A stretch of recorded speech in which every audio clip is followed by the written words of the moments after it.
Disengagement. Does the narcissist think about you? The narcissist is disengaged from you. No matter what position you are in the fuel matrix, you are likely to wonder, does the narcissist still think about me? The answer to this common question can apply to any appliance, but it is most asked by the disengaged IPPS, because it is the IPPS who is disengaged from more than any other appliance. Naturally, if you try to contact us post-disengagement through text message, telephone call, personal appearance, and so forth, we will naturally be made to think about you. However, this video addresses the situation where you have not contacted us. We are disengaged from you, and there is no contact between us and you. Are we thinking about you? Are you occupying our mind? Are we wondering how you are doing? Are we laughing at you? Are we plotting against you? Are we designing the Hoover? Are we regretting our decisions? Are we comparing you to whoever we are with now and concluding that we lost someone fantastic and rue our hastiness to get rid of you? Are we reflecting on how you are the one that we let get away? Are we reflecting on the joyous days of the golden period? Are we thinking about what you are doing, where you are going, and who you are with? Your mind becomes a whirling thought engine as the questions loom and dart about your mind like swooping spirits. Why did he do this? What did I do wrong? Where has he gone? Why won't he talk to me? Is he with someone else now? How can he treat me like this? These questions, and many of a similar nature, remain at the forefront of your mind as you try and make sense of what has happened to you. Over and over you consider, why did we do this? Why did that happen? The inconsistencies, the contradictions, and the hypocrisy. It all becomes exhausting as you grapple to find the answers, always achieving an unsuccessful outcome because, invariably, you do not know who has disengaged from you. You do not realize that you have been dealing with a narcissist, and even if you do, the presence of your extremely high emotional thinking obscures, not allowing the logic of my explanations to sink in as quickly as they ought to. Your emotional thinking doesn't want you to understand. Your emotional thinking doesn't want you applying logic.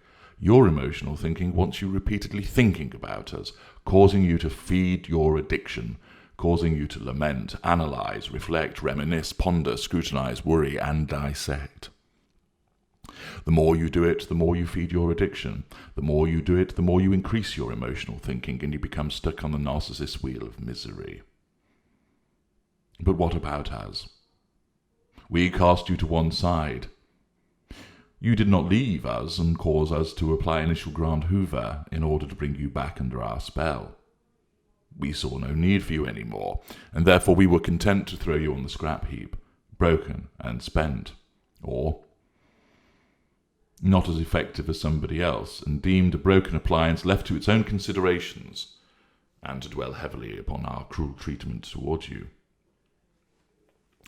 One of the questions which charges round your mind as you try to sleep is, does he or she think about me?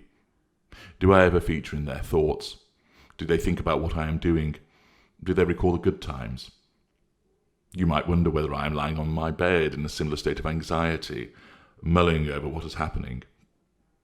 Your thoughts spill and tumble, and whilst you want to dispel these memories, you cannot help but want to embrace them, experiencing that bittersweet sensation of both delight and agony.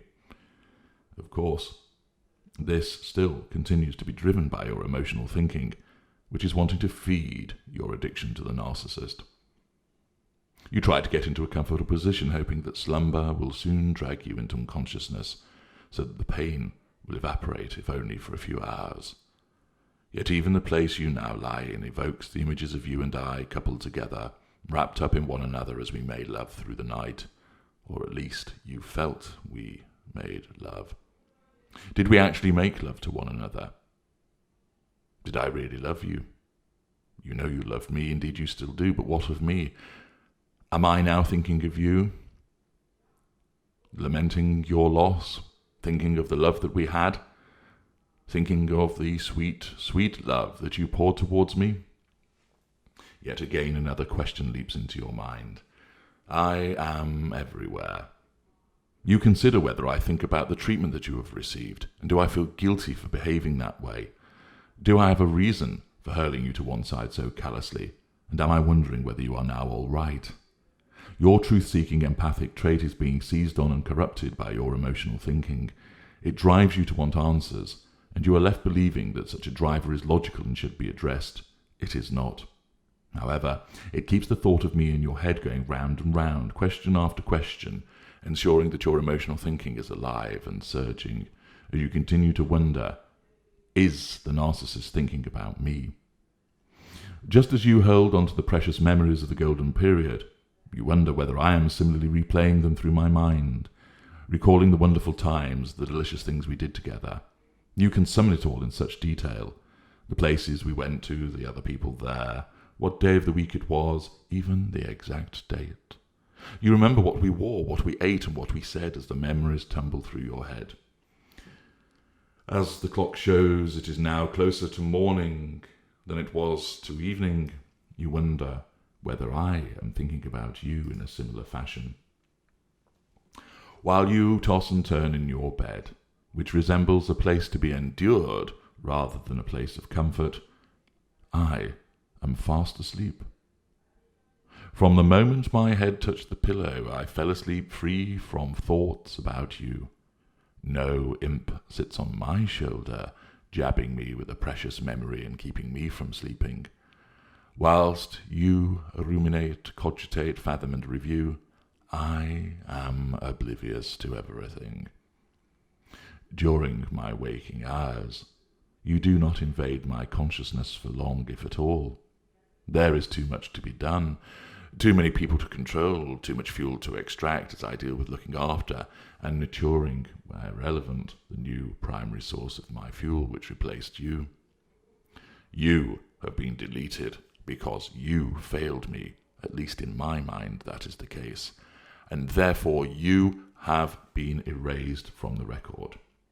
The narcissism demands that. Control demands that. You were deemed of no use to me, and therefore you are erased, deleted, removed, and wiped away. Truth be told, it was more of an overlap, with both you and her providing me with fuel, until the old stale trickle from you was switched off and you were disengaged from. In my mind, you never existed, and you do not exist now. You are cast into oblivion, persona non grata. My fixation with the new prospect and her golden delicious potent fuel means that everything is focused on her or him. Their seduction and the maintenance of fuel dominates my mind, save where I am extracting my fuel from a range of supplementary sources, secondary and tertiary, that I interact with throughout the day. If I have kept it, I may drink from the mug you once bought me to recognize that I support a particular football team, and there is likely not even a flicker of recognition that it came from you. If there is, the thought is hastily dispatched. I do not halt, cup in hand, halfway to my mouth, and smile at that trip to the stadium when you insisted on buying half the contents of the stadium store in order to please me. It's just a mug to me. But the tea contained in it and prepared by my new prospect is delicious, and I tell her so. You are absent, she is not. Her beaming smile in return provides me with that dollop of fuel as expected. To me, it is now just a mug bearing the crest of my football team and has no attachment to you. The link that you had to that piece of ceramic has been severed and cast into the abyss. The narcissism demands that this must be the case. Your replacement governs our thoughts and actions now, and therefore there is no need to be reminded of you. That is redundant, and as effective and efficient machines, we'd reject the redundant, jettison the unnecessary, and remove the failed. I may still wear the jumper that you bought me, But I never considered that weekend away in the Highlands when I complained about being cold, so you purchased it for me. Either the thought never manifests at all, or, if it does, it will appear briefly, because I cast it to one side, dismissing it and you in one fell swoop. I have no need for you. I have no need for your fuel, character traits, or residual benefits, as they are provided by your replacement and the other reliable members of the fuel matrix. As for control, my dismissal of you is my way of controlling you. I may walk past someone who wears the same fragrance as you. Either I do not remember you as I smell it, or if I happen to do so, I immediately cast you to the side, banishing the thought and asserting control over you through this dismissive response. Contrast this with the way that you remember me when you smell my cologne, and you remember me next to you, and that sensation of loss and emptiness washes at once over you again. It does not for me. I just think that it is a pleasant scent and carry on walking by. It is as if I have pressed delete and you have been erased. You never existed. Your thoughts, words, and actions all melt away. Your connections to me are severed, your presence eradicated, and your memory denied. I have switched off that appliance, and everything associated with it has been obliterated. We do not think of you, because at this point we have no need to think of you. You serve no purpose to us, and therefore remembering you and I is a redundant exercise and a waste of my time and energy. You are either not thought of, which is the default position, or if you do happen to manifest in our minds because something has reminded us of you, the example of the jumper or the mug or the perfume, or someone mentions your name, or we just happen to have a random thought about you, we dismiss your presence as quickly as it arrived. We must not waste anything, and thus the instinctive impact of our narcissism ensures that you are either not thought of, or we dismiss the thought. When we have disengaged from you, and we have done so because we have a new intimate partner primary source, we rarely think about you. If you enter our spheres of influence by messaging us, ringing us, walking by us, or even coming to see us, you can expect at best a cold and polite short moment of recognition before we move on, possibly being ignored, and at worst a malign response to send you on your way in hurt and pain. You failed us. We no longer want or need you. You have been replaced, and therefore you are stricken from our thoughts, and should you ever invade our spheres of influences in another way, we maintain this rejection of you, for to reject you is to control you. For some of you, you will be thought of after we have disengaged from you, and this is where you are the unfortunate recipient of a malice campaign. But those are very rare, and therefore for the vast majority of you, once you have been disengaged from, you are disposed of and not wanted. If you are not contacting us in any way, we will not be thinking of you. Bear the briefest of recall where something reminds us of you, and in those circumstances, we reject the thought as we reject you. However, once the new IPPS enters devaluation, and this person will, that is a guarantee, it is just a question of time, well, everything changes, and you as the disengaged former IPPS will become useful to us once again, and our narcissism alters the record once more.